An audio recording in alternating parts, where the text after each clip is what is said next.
वर्ग, क्लास। समाजशास्त्र में समाजशास्त्री वर्ग यानी क्लास किसे कहते हैं?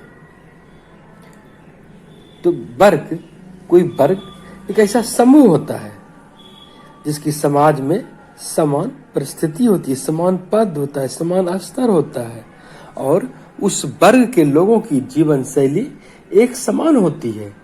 ये वर्ग किसी भी रूप में हो सकती है, आर्थिक आधार पर भी हो सकती है, सामाजिक आधार पर भी हो सकती है, उनकी हैसियत के अनुसार हो सकती है। यहाँ पर हम देखें तो वर्ग के संदर्भ में दो तरह की बातें हम लोग देखते हैं, देखने को इस किताब में है। मार्क्स के अनुसार वर्ग की स्थिति क्या होती है और वेबर के अनुसार, वेबर ने वर्ग के अंतर्गत क्या क्या रखा है। तो आपने सुना होगा कि मार्क्स वर्ग व्यवस्था की बात करते हैं, सर्वहारा की बात करते हैं, वर्ग चेतना की बात करते हैं। और यहां पर यदि हम देखें तो वर्ग के अंतर मार्क्सवादी धारणा क्या है, तो वह उत्पादन प्रणाली के आधार पर इसकी बात करते हुए कहते हैं जो जिस उत्पादन प्रणाली से जुड़े होते हैं उसकी समान परिस्थिति होती है, समान स्थिति होती है। यहाँ पर जैसे कोई कारखाना है, कोई काम कर रहा है मजदूरों का, तो मजदूर का एक वर्ग है, पूंजीपति जिसके जो मालिक हैं उनका एक वर्ग है और हर वर्ग अपने अपने हितों के लिए काम करना चाहता है। मार्क्स ने तो समाज को दो वर्गों में बांटकर देखा है, बुर्जुआ वर्ग और सर्वहारा वर्ग। वर्ग निर्माण के लिए मार्क्स ने वर्ग चेतना और वर्ग संगठन की बातें कहते हैं और वे यह भी कहते हैं कि जब सर्वहारा वर्ग में वर्ग चेतना आ जाएगी, वे अपने हितों के प्रति जागरूक हो जाएंगे, तो वे विद्रोह कर बैठेंगे, तब वे अपनी वास्तविक स्थिति को पाएंगे। ये मार्क्स का कहना है।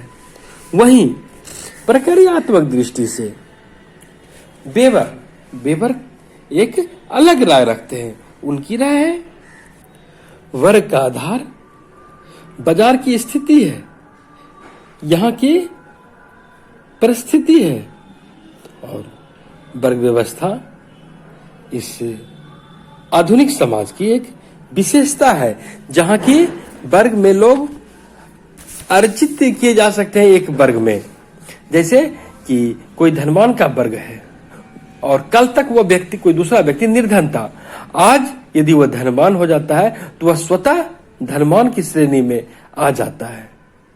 यह अलग बात है कि धनवान लोग उस समूह का आने के बाद उसका स्वागत नहीं करेंगे, लेकिन उनकी परिस्थिति धनवान वर्ग में चली जाती है और यह व्यक्तिगत उपलब्धि के बाद भी आती है।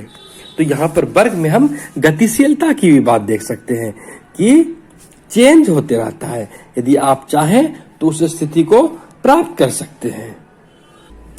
वेबर कहते हैं बाजार क्षमता की सामर्थ्य का प्रतिफल से वर्ग का निर्माण होता है और लाभ की स्थिति होती है।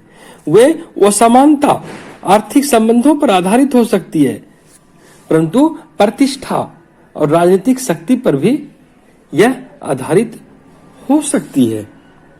कोई भी समाज रहे तो वह वर्ग विहीन नहीं हो सकता है, वहां पर किसी न किसी स्तर का वर्ग तय हो जाता है, स्तरीकरण का निर्माण हो जाता है। यह हर जगह देखने को मिलता है, हर समाज में देखने को मिलता है, सामाजिक ढांचे में दिखता है। लेकिन वहीं हम यह भी देखते हैं यह एक गतिशील व्यवस्था होती है। और यह भी समझ लें सामाजिक असमानता यह नहीं है, बल्कि वर्ग निर्धारित है और वर्ग होती है, स्तर हर एक समाज में होता ही होता है। वर्ग से हमें ऊंच नीच और सामाजिक अधिक्रम का बोध होता है। अब विशेष करके आधुनिक व्यवस्था में कोई भी किसी भी वर्ग में जा सकता है, लेकिन परंपरागत जाति व्यवस्था की बात यदि करें, वहां देखें तो वहां बहुत ही कठोर नियम हमें दिखता है और पीढ़ी दर पीढ़ी हस्तांतरित होता है। जमींदार का बेटा जमींदार बनेगा, राजा का बेटा राजा बनेगा। वहां पर कोई निम्न तबका ज्यादा ऊपर नहीं जा सकता। लेकिन आधुनिक खुली वर्ग व्यवस्था में आप अनंत उपलब्धि हासिल कर सकते हैं। विशेषकर अपनी लोकतांत्रिक व्यवस्था जैसी समाज में, ऐसी राजनीतिक व्यवस्था में आप कुछ भी कर सकते हैं, किसी भी वर्ग में जा सकते हैं। और जो वंचित वर्ग, जो दलित तबके के, जो नीचे तबके के माने जाते थे, वे आज सर्वोच्च स्तर पर कानूनन जा सकते, उसे कोई रोक नहीं सकता था, जो कि परंपरागत रूप में पहले नहीं होता था। अपने संविधान के बाद, अपने आजादी के बाद ऐसा संभव है। हम यह भी देखते हैं कि कोई भी व्यक्ति अपने वर्ग में जाकर अपने आप को ज्यादा सुरक्षित महसूस करता है। वह कम है या अधिक, ये सी बातें नहीं है, बल्कि उसे लगता है कि हम कहीं न कहीं यहाँ पर सुरक्षित हैं और अपने वर्ग समूह के लोगों का ज्यादा हित संवर्धन चाहते हैं।